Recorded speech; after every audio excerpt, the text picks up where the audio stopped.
Welcome back to another video, and today we got our Week 14 College Basketball Power 40 rankings. And what we do is we start at 40, go all the way up to 1, talk a little bit about each team, look at how much they moved from the previous week, and just kind of talk about our thoughts on the team as of right now.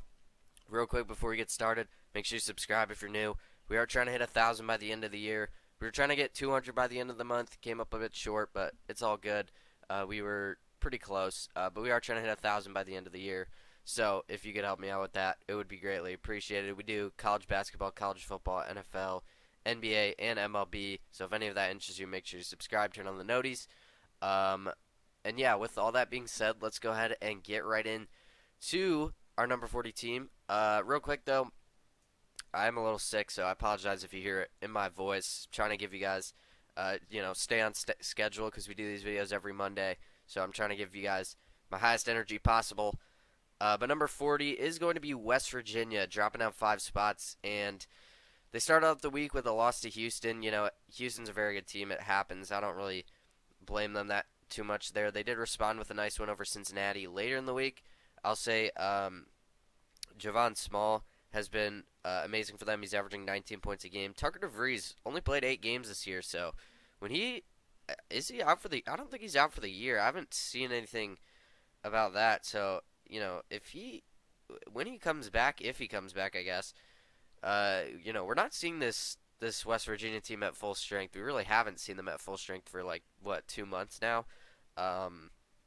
If he does come back, which again I don't think I've seen anything saying he's out for the year, this team will definitely be a whole lot better. By the way, in the 8 games he's played, he was shooting 47% from 3, so he is a very good player, obviously. The West Virginia Mountaineers very, very much missing him, it looks like. Number 39 is going to be Texas, dropping down 5 spots. I had these two teams at 34 and 35 last week, so they both dropped 5 spots. Kept Texas ahead. They're a little bit higher in KenPom. And Texas lost by 3 on the road against Ole Miss. That's probably you could argue they're even losses. But West Virginia kind of got blown out at home. Houston is better than Ole Miss, but Texas did go on the road and almost win. And Texas looked better. They blew out LSU compared to West Virginia, beating Cincinnati by like 10 points. So I think Texas ahead of them is fair at this point. Trey Johnson, shout out to him. He's averaging 19 points per game. He's playing amazing. He's a freshman. He's probably going to be, one of the top 10 picks in the NBA draft. Number 38 is going to be Drake. Welcome back to the rankings. They were in the rankings for a few weeks, then they lost like 2 games in a row. But they're 20-2. They have some solid non-conference wins as well. They beat Vanderbilt, by the way. That's looking like a pretty solid win now. They beat Kansas State. They beat Miami. I know Miami's terrible. But they have some decent non-conference wins, and they're cruising through their conference play right now. They're, like I said, 20-2. That is pretty amazing. So Drake gonna get some credit for me at least. They're up at 38. Number 37 is gonna be Gonzaga, dropping down 6 spots, and they're on the verge of dropping out of the Power 40 completely, which is crazy. But they're 16-7. They did just lose at St. Mary's. I thought that game was gonna be a very close game. It was. Back and forth game, came down to the wire. St. Mary's ended up pulling it out at home. We'll see what happens later this month when Gonzaga gets St. Mary's again, and they'll be at home this time, so hopefully they can win. But Gonzaga is getting to that point where they might be, up into that, getting into that bubble territory. I mean, maybe they already are. I don't know if I'd go that far yet. But if they lose like 2 even, maybe 3 conference games, they might be in that bubble conversation, which is crazy to say. They have some very good non-conference wins. They beat Baylor. They beat San Diego State. I guess that's a solid one. They beat Indiana. I guess that's a solid one. But, I mean, they lost to UConn. They lost to UCLA. They lost to Kentucky. They lost to West Virginia even.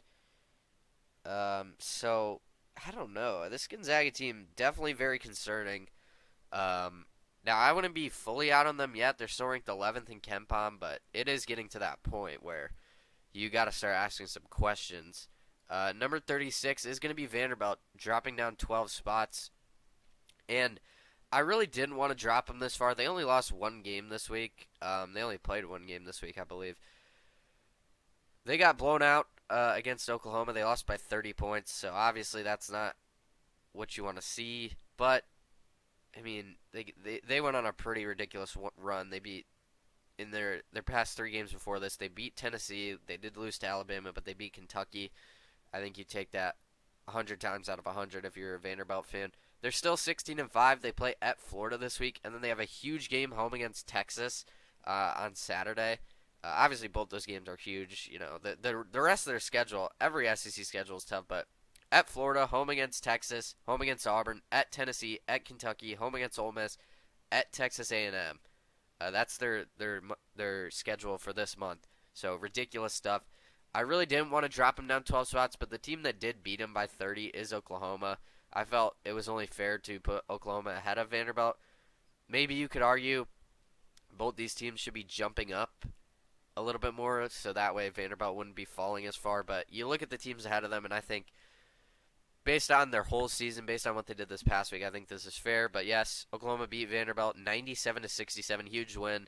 They're at 16-5, really good record, but just not the craziest resume. They're ranked 35th in KenPom as well, so nothing crazy there. 34 is going to be Baylor. They lose to BYU, who BYU is probably, if I had to do a Power 41, BYU is probably 41. Because BYU is like, what, 15-6, something like that. So Baylor lost to BYU on the road in overtime, but they had a huge comeback win at home against Kansas. I don't think that is a huge win for Baylor, because Baylor, if they lose that game, they're 13-8 if they lose that game. So that is not a spot you want to be in. They got the win. They're 14-7 now. But on tomorrow, they have a road game against Texas Tech, who is playing, like, right now at least, one of the best teams in the country. They're playing, they're lights out right now. They're really hot, and they got to go on the road. That's a very tough game. If they can pull it out, that'd be huge. I don't know if I expect them to, but yeah, like I said, that Kansas come from behind win was just massive. Definitely don't want to understate. I know I'm moving down too, but that's because they lost to BYU. But yeah, that Kansas one really just kept them alive at least. Number 33 is going to be Utah State. Moving down 5. They had a huge game on Saturday against New Mexico at home. New Mexico went into Utah State's building and won by 19 points. I think that goes to show that New Mexico is the best team in the Mountain West right now. Utah State was never really that high in KenPom. They're ranked 49th right now. And, the team I have right ahead of them did just beat them. New Mexico, welcome back to the Power 40. They were in the Power 40 a couple times this year, but right now at 18-4, at 42nd overall in KenPom, after going into Utah State and dominating them in the way they did, they're definitely deserving of this spot. I don't think they play. They do play Utah State later this month in, what is that, 2 weeks? They get this one at home this time.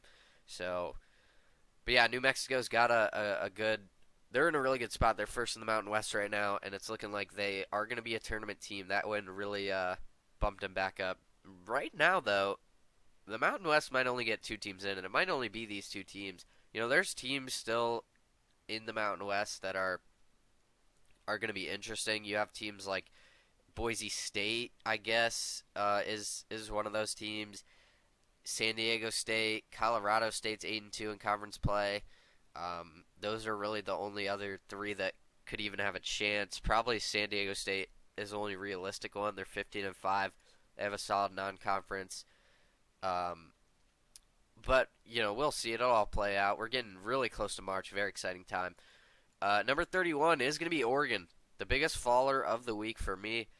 I said last week, it feels like every time I watch this Oregon team play, I like them less and less. Well, this week, they went on the road to UCLA and lost by 26 points, then came back home and lost to Nebraska by 6. Oregon has a huge week this week. They play at Michigan and then at Michigan State. I wouldn't be surprised if they lost both those games. If they do lose both those games, they're going to be falling to 16-8. This was a team that was, pushing top 10. They might have actually got into the top 10. But as of right now, Oregon has lost they've lost 4 of their last 5 games. to Purdue, Minnesota, UCLA, and Nebraska. So two of those teams are solid, but Minnesota, Nebraska. When you're a tournament, you're trying to be a tournament team. You can't lose those games. Their only win in this 5 game span has been to Washington, and like I said, there's a really good chance they lose. They go 0-2 this week, and then they would have lost 6 of their last 7. Um, so Oregon is not going in the right direction at all. They're ranked 38th in KenPom, barely top 50 in both offense and defense. I'm starting to really get out on Oregon. I was saying it last week. I was like, I don't know about this team. Now I'm really starting to get worried. If they fall to 16-8, they may be in trouble. Number 30 is going to be Creighton, moving up 7 spots, and they didn't really do anything. They didn't have like a big win, nothing too crazy this week. They just took care of business. And you look at all this red of the teams moving down. They just got by. And keep in mind, they barely beat Villanova, but the fact that they didn't lose this week really bumped them up. They're 16-6. They have a huge game. They got Marquette coming to town. If they can pull out that win, that'd be huge. There's a chance they do. They're at home. They're ranked 32nd in KenPom, so not terrible there. They're, like I said, 16-6. Just outside the top 50 in offense, just outside the top 25 in defense. They've been dealing with some injuries this year. Pop Isaacs being out for the year definitely hurts, but Ryan Kalkbrenner, Stephen Ashworth, they still got a very good team. I think Creighton should be a tournament team at this point. There was a time where they were really getting into dangerous territory, but at this point they're 16-6. Especially if they beat Marquette this week, then they should be firmly in. 29 is going to be UCLA. They get a huge bump, also just because of the fact that a lot of these teams dropping behind them, and they got a huge win. They had Oregon. They welcomed Oregon to town, and they beat them 78-52. Never a question. UCLA right now is at 16-6, kind of the same boat with Creighton. There was a time where they were very high in the rankings. I think they may have UCLA has been even higher than Creighton before. I think they've maybe been a top 20 team at one point. Now, there was a time where they were outside of the Power 40. Now they're back up to being just outside the top 25. And they play Michigan State at home tomorrow. They're actually favored in that game. If they go out and win that game, there's a very good chance you see UCLA in the top 25 next week. So good for the Bruins, getting that win over Oregon. Louisville drops down 6 after they lose to, I believe it was Georgia Tech, if I'm not mistaken, that beat them. Yeah, Georgia Tech 77-70. They're still 16-6. They still got a great resume. They did beat Wake Forest earlier in the week, which really helped them. I didn't drop them as much as maybe you would have thought, but they're still ranked 30th in KenPom. Like I said, still 16-6. They have a very good resume, very good record. I think Louisville is at this point pretty much safely into the tournament, as long as they don't lose every game they have for the rest of the season. But I wouldn't even expect them. I mean, they play horrible. The ACC is terrible this year. I'm sorry. Listen to the schedule: Boston College, Miami, NC State, Notre Dame, Florida State, Virginia Tech. That's just in this month.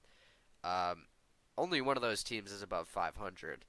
And that's Florida State, and they're 13-9. They're not anything good either.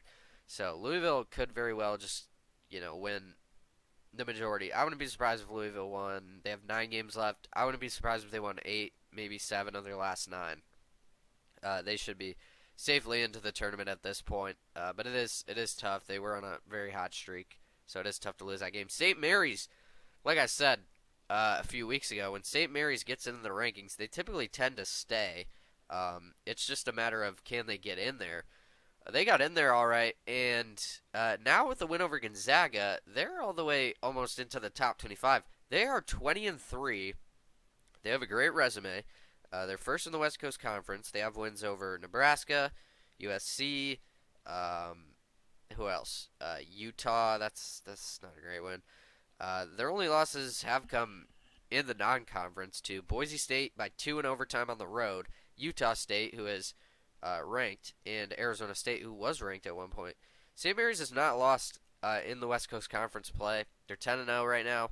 They're all the way up at 27. They're playing great basketball. They're at 24th right now in KenPom. Top 20 in defense, almost top 30 in offense. This is a really good St. Mary's team, and we saw that for sure. in that Gonzaga game on Saturday night. Number 26 is going to be Clemson, moving up three. They just kind of continue to move up. They're 18 and 4. The reason they're not ranked is their schedule is just terrible, but if they continue to win, they're bound to move up. So good for Clemson. No shade at Clemson at all. They have a huge game home against Duke. I actually think Clemson has a chance to win that game. They're playing really good right now. I think they've won. They're on quite a bit of 6-game win streak. They're 10-1 in league play. That puts them second right now in the ACC. Only a game behind Duke, and if they beat Duke, they might be first. So Clemson, huge game against Duke this week, maybe for first in the ACC. Crazy that Duke. I mean, I think Duke will probably still end up first, but that's a huge game. Clemson's got their work cut out for them because we know how good of a team Duke is. Number 25 is going to be Michigan. They move up one spot after taking care of business this week. I don't think they've played really anyone of significance. Yeah, Penn State, they won by 4. Rutgers, they win by 3. So kind of two struggle games. So they only move up one for me. They play Oregon at home on Wednesday. I do think they should win. Oregon's heading in the wrong direction. I think Michigan's a very good team, kind of being slept on there. They're right now third in the Big Ten, only behind Michigan State and Purdue. They're 16 and 5 on the year. They have some great players. Dusty May in his first year there is doing wonders for them. So I think Michigan is in a great spot. They got some great players. Vlad Golden, Danny Wolf, Trey Donaldson, Roddy Gale Jr. They have 5 guys averaging over 10 points a game. This Michigan team is very solid. They're ranked 20th in KenPom right now, top 25 in both offense and defense. Very well-rounded team. I think this Michigan team could honestly go on a run in March Madness. I wouldn't be surprised if they did that. Number 24 is going to be Ole Miss. Now, Ole Miss is one spot behind Michigan in KenPom. They're ranked 12th in defense, but 36th in offense. They're very close, however. Ole Miss is moving down 3 for me just because, they did lose this week, home against Auburn by 10. They were hanging around in that game, though. They did get a nice win against Texas earlier in the week, so I didn't want to drop them too far. I think they're definitely still deserving of being a top 25 team. This is a very good Ole Miss team. They get Kentucky at home on Tuesday. They're actually favored by 3.5. They have a very good chance of winning that game, if I'm being honest. They're actually ranked one spot ahead of Kentucky in KenPom, just because of the fact that Kentucky's defense really drops them so much. But yeah, Ole Miss moving down 3, but I think they're just fine. Ole Miss has been in this 21 to 25 range, feels like the whole year. Illinois moving down 6. They did lose to Nebraska. Nebraska picked up 2 good wins, I believe, this week. They win at Oregon and then they win home against Illinois. Maybe Nebraska's got something going. They're 14 and 8, but never mind that. By the way, Bryce Williams on Nebraska, he is ridiculous. Anyways, Illinois loses to Nebraska. They got to win over Ohio State. Ohio State was kind of trending upward. They were getting really close to being back in the Power 40.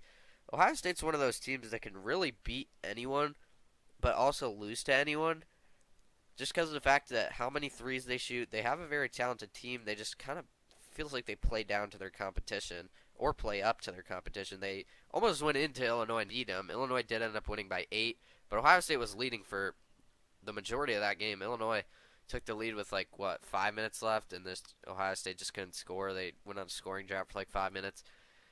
I think Illinois is fine. Losing to Nebraska obviously hurts, but they're one of the highest teams in KenPom. They're ranked 13th right now, 22nd in offense, 11th in defense. They're almost in that top 20 in both offense and defense threshold, which is kind of what you look for when picking your Final Four teams. So Illinois, they're going to be fine. They do have 7 losses, which does worry me. Them and Gonzaga are the only teams even near the top 10 with 7 losses. But again, I think they're okay. I wouldn't be too worried. They have such a good resume. Even if they do end up losing, they kind of remind me of Michigan State from last year, where Michigan State played so many good teams. They were bound to lose some. They ended up being 19 and 12, and they actually almost beat the 1 seed in their region last year. They have very good KenPom numbers. So that's kind of what Illinois reminds me of this year.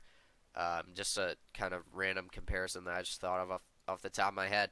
Wisconsin is going to drop 3. They move ahead of Illinois. Now, Wisconsin lost to Maryland on the road. That's definitely a better loss than losing to Nebraska. Um, they did struggle against Northwestern, but Illinois also struggled against Ohio State. When looking at Wisconsin, they are ahead of Illinois right now in conference standings. They're also 17-5 compared to Illinois' 15-7.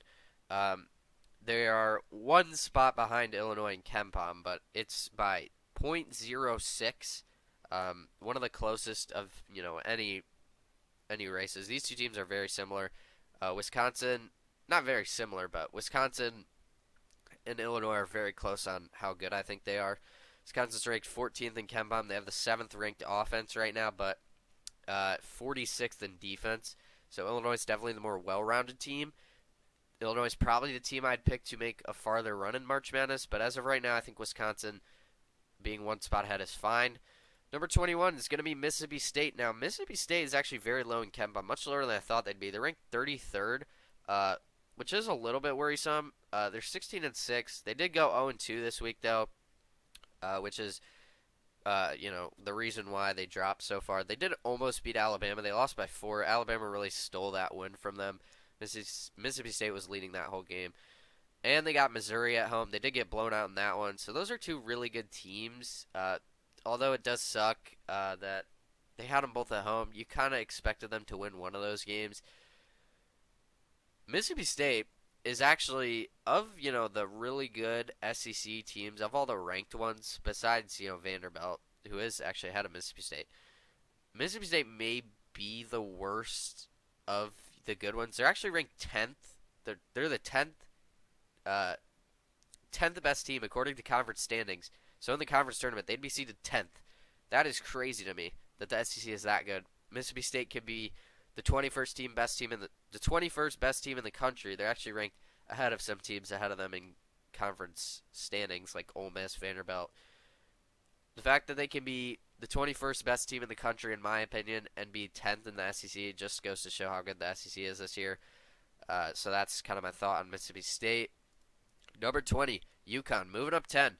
Shout out to Dan Hurley. I've had some issues with UConn this year. Obviously, they haven't really been playing all that good.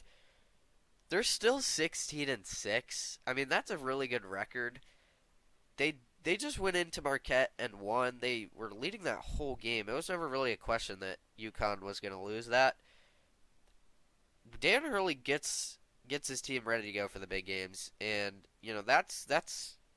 that's kind of where you still have faith with UConn.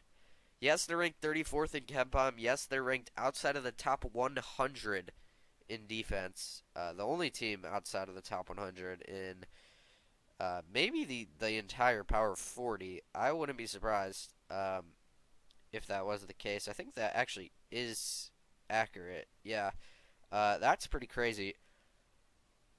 So they're the only team ranked outside of the top 100 in either offense or defense, not overall. In either offense or defense, because UConn's offense is very solid. They're ranked 11th. But yeah, they went into Marquette and got a huge win. I gotta give them props. I move them up quite a bit. That's a season-saving win. I wasn't really worried that they were gonna drop out of the tournament ever, but that really gives them some new life moving forward. So yeah, shout out to Dan Hurley. He's maybe the best coach, probably the best coach in the country. I mean, this is the back-to-back defending champs for a reason. UConn up at number 20. Number 19, Maryland. Moving up 6 spots. They continue to prove me right. I've been high on Maryland for a while. I've been waiting for Maryland to kind of get this run going, I guess you could say. Maryland is 17-5. They just beat Wisconsin. They're coming off. They've won 6 of the last 7 games. In that stretch, they beat UCLA. They won at Illinois. They won at Indiana. They beat Wisconsin at home. And moving forward, this month, they actually have a relatively easy Big Ten schedule. They play at Ohio State. That could be tough. But then home against Rutgers, at Nebraska, home against Iowa, home against USC, and then they close out the month with a home game against Michigan State. Their remaining Big Ten schedule only consists of them playing two more ranked teams. I'm looking at February and March. So Maryland is all but locked up a tournament spot, and they could make a run. They're ranked 18th in KenPom, 21st in offense, 23rd in defense, barely outside the top 20 in both offense and defense. Like I said, that's kind of what you look for when picking your Final Four teams. So I'm not saying Maryland could go to the Final Four. I mean, they maybe they could if they get the right draw, but they're playing great right now. Shout out to the Terrapins. Number 18 is going to be Arizona.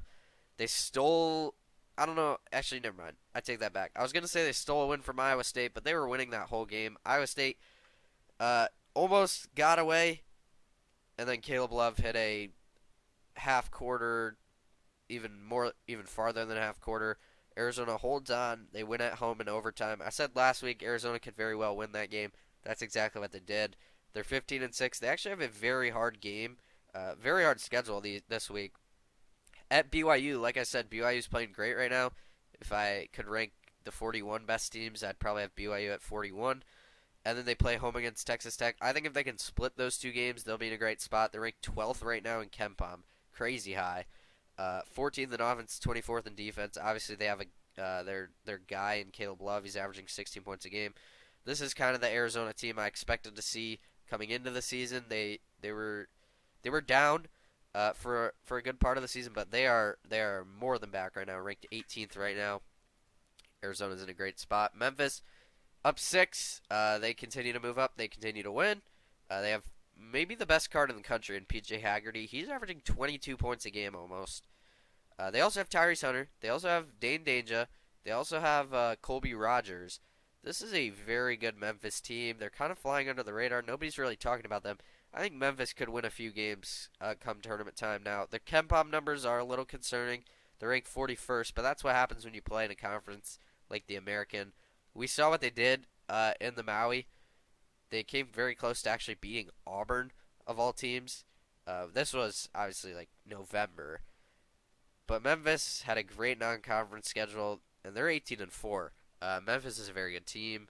Kansas dropping down 5. Now Kansas is a team that is very hard to figure out. If I'm going to be honest, they are very hard to figure out. They probably should have beat Baylor on the road.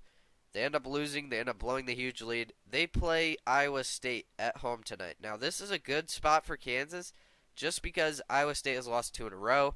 They're kind of fading out of the elite teams picture. Now, if Iowa State goes into Kansas and wins, then maybe they're right back in it. They probably would be. Kansas' defense is so solid. Their offense is what concerns me. They're ranked 34th in offensive efficiency, 5th in defense, however. It's going to be I'm expecting a very low-scoring game, actually, against Iowa State. These are two of the Iowa State's ranked 6th in defense, so 2 of the top 6 defenses in the country now. Their offenses are very solid. Kansas is in a good spot just because of the fact they've fallen down. They have a chance to go right back up. They're playing Iowa State coming off a 2-game losing streak, and they get it at home. They're actually favored by 2.5. I wouldn't be surprised if Kansas won. I also wouldn't be surprised if Iowa State won. I believe they already played this year. Yeah, they played in Iowa State, and Iowa State won by 17. I wouldn't expect that big of a margin if Kansas were to win, but it's going to be a very close game. That's a very fun one to have Monday night. You typically don't see those kind of games on Monday. Number 15 is going to be Missouri, moving up 5. So Missouri kind of got the edge for me. They actually did beat Kansas earlier in the season. I know that was the beginning of December, but those are kind of the things that come back, and I was like, oh well, I'll give the edge to Missouri. But that's definitely not the only reason. First of all, Missouri is 17-4, and this week they played Ole Miss at home. They played Ole Miss at home last week. This week they had one game at Mississippi State, and they won by 27 points at Mississippi State, who at the time was ranked 14th in the country. Now this week they have again very tough schedule. Every team in the SEC is going to have a very tough schedule. They play at Tennessee and home against Texas A&M. If they can manage to split those two games, they'd be in a great spot. Even if they end up losing those games, if they keep it close, they're still going to be just fine. They're 17-4, like I said, ranked 23rd in KenPom, 13th in offense, 43rd in defense. The defense has come up since I've last looked at it, so Missouri is figuring things out. They're up 5 spots. Number 14, St. John's moving up one. You could argue they should be bumped up higher. They're 19-3, but their resume is not the strongest. However, this week they play home against Marquette and at UConn. So the two other of the ranked Big East teams, if they can split this week, they're in a great spot. If they can end up winning both these games, that'd be huge. St. John's is very high in KenPom, 16th. The offense is definitely holding them back, 72nd. I didn't realize it was that low. I think that actually has gone down, but their defense ranked 4th in the country. So St. John's, they're lacking the resume, but like I said, they have a very good chance to get two huge wins this week. Like I said, Marquette and UConn. Number 13 is going to be Kentucky, moving down one. They lost to Arkansas at home, but earlier in the week they win at Tennessee. Tennessee is looking elite right now. That is a huge win for them to go into Tennessee and win that game. Now losing to Arkansas at home does hurt them a little, so that's why they dropped down one. They play at Ole Miss tomorrow. That's a huge game. We'll see what they can do. But Mark Pope, shout out to him. He's got them at 15-6, and one of the best teams in the SEC right now. Crazy though.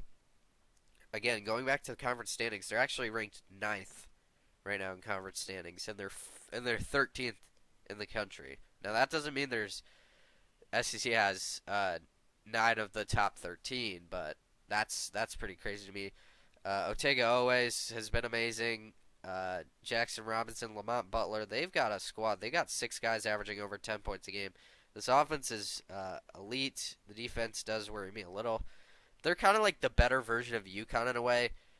UConn is ranked 11th in offense compared to Kentucky being 3rd. Kentucky's ranked 89th in defense, but UConn's ranked 115.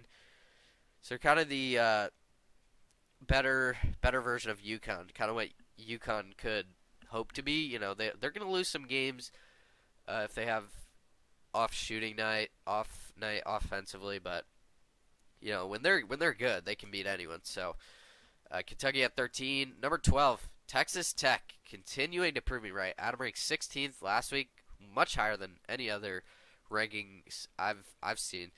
Now I got them at 12. They went into Houston and beat them. I said I hope Texas Tech goes in, proves me right. That's exactly what they did. This week they play home against Baylor and at Arizona. Those are two very tough games. Now with the way they're playing, I wouldn't be surprised if they go out and win that game. Win both those games. JT Toppins averaging 15.4 points per game. Same with Chance McMillan, 2 guys averaging 15, and they got one guy who is Darion Williams, I think that's how you say his name, 14.6. So they almost have 3 guys averaging 15 points a game. Texas Tech, by the way, ranked 9th in KenPom. It's not like, they have an easy schedule. The KenPom isn't going to back it up. They're ranked 9th in KenPom, ahead of teams like Kansas, Illinois, Texas A&M, Michigan State, Marquette. They're ahead of some heavy hitters. And by the way, they are like barely behind Purdue as well. This Texas Tech team, they're a really good team. I'm so glad to see this because I'm finally being proved right. Same with Maryland. Them and Maryland are kind of my 2 teams. I've been higher on than everyone else, and they are proving me right. So it's a good look for me. Number 11 is going to be A&M, moving up 2. They're 17-5 on the year. They won their 2 games this week against Oklahoma and South Carolina. On Saturday, they only play 1 game this week. On Saturday, they play at Missouri. They're going to have a whole week to prepare. Let's see what they can do. A&M is ranked 15th in KenPom right now, top 10 in defense, just outside the top 30 in offense. Moving on in, though, to the top 10, and we're going to kick off the top 10 with Marquette. I feel like Marquette's been at the bottom of the top 10 for this whole year, it feels like. They lost to UConn, but so many of these teams from even 3 all the way down to like 15 lost this week, so I only dropped them down 1 spot. They're still 18-4. They have a huge game at St. John's tomorrow. We'll see how they look in that game. That's definitely going to be the game, maybe the game that I'm watching the most on Tuesday. That's a huge, huge game. Don't want to understate that at all. Cam Jones is still doing his thing. Marquette still ranks 2nd in the Big East. 1 game back of St. John's, but they have a chance to make that up, obviously, tomorrow. Cam Jones is averaging 19 a game. Marquette's still ranked in the top 20 in KenPom. They're inside the top 30 in offense, inside the top 20 in defense. They're still a great team. Losing to UConn does hurt, but I think they are maybe still. I mean, they're still ranked the highest of any Big East team. So we'll see who's better. They play St. John's. Uh, Number 9 is going to be Michigan State, also dropping down one. Did not expect this. They were cruising, and they lose to USC. USC maybe trying to make one last push for the tournament. USC is actually 13-8, so I guess it's still possible if they catch fire, if they get hot here at the end of the year. Now Michigan State has a huge week at UCLA and then home against Oregon. We'll see. Michigan State was undefeated, I believe, in Big Ten play up till that USC game. So we'll see if they can continue their Big Ten dominance, but they really haven't played a lot of the heavy hitters in the Big Ten. So maybe it's a little bit, back to reality for them, but they're still 18-3. So I got them at 9. I think that's fair. Number 8 is going to be Purdue. I have Purdue as the highest ranked Big Ten team. First of all, Purdue didn't lose last week. They took care of business. Purdue's ranked 8th in KenPom compared to Michigan State's 17th. Purdue's ranked 10th in offense compared to Michigan State's 27th. And they're ranked 30 in defense compared to Michigan State's 14th. So Michigan State has them on the defense, but offensively, Purdue is much better. You could argue, I would argue Purdue has the better players and the better roster on paper. Trey Kaufman-Renz averaging 18 a game. Braden Smith, 16 points per game, 9 assists, and almost 2.5 steals, along with 5 rebounds. He's been amazing. Fletcher Loyer's been really good too, 14 points a game. This Purdue team is really solid. They have another solid team. Maybe not 1 seed good, but it might be 2 seed good. It really might be. If they win the Big Ten, they'll probably get a 2 seed. So Purdue, once again, has a great team. There was questions mid-season, but they're looking really good. Iowa State drops down 4 spots. Maybe the biggest storyline of the week. Iowa State has been so dominant. They lose at Arizona, which I thought there was a chance Arizona could win that game. But then they lose home against Kansas State by 19 points. Keep in mind, Kansas State is 10-11. That is a terrible loss. At home, too? I mean, what are we doing? Kansas State is, let me just make sure I get this right.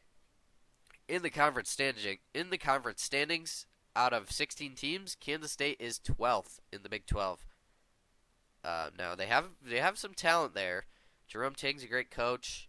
They have Coleman Hawkins, who has been kind of lackluster this year, but that was the huge NIL thing. So that's a huge, obviously, and there's a really good chance Iowa State goes into Allen Fieldhouse at Kansas, and they lose that game and they drop 3 in a row. I really wouldn't be surprised if that happened. If it does happen, that's obviously, that's not a great spot to be in. However, after Kansas, they have kind of a break till they play their next, big hitter. They play TCU, UCF, Cincinnati, Colorado. Those should all be wins till they play later in the month. They play at Houston. Iowa State's still going to be, one of the best teams in the country, obviously. Keyshawn Gilbert, Tamin Lipsey, I forget what, Curtis Jones. He's their leading scorer, actually. He's averaging 18 a game. Joshua Jefferson. They got Momcilovic. I think that's how you say his name. I never get it right. 10 points a game. They have 5 guys averaging over 10 points a game. They're still ranked 7th in KenPom. Still top 20 in offense. Still top 6 in defense. But they did lose 2 games, so they have to drop. Florida at 6. Now, Florida, when looking at Florida, they lost at Tennessee 64-44. It was an ugly game. They couldn't shoot well. I believe Walter Clayton exited the game. So that's something maybe to be concerned about. He also shot 3 of 13, so Florida just had a bad day. Saturday, Florida goes on the road to Auburn. That is a 1 versus 6 matchup. That is a huge game. They also play Vanderbilt at home, who is 16-5, by the way. Florida's got a huge week. They're still ranked 5th in KenPom.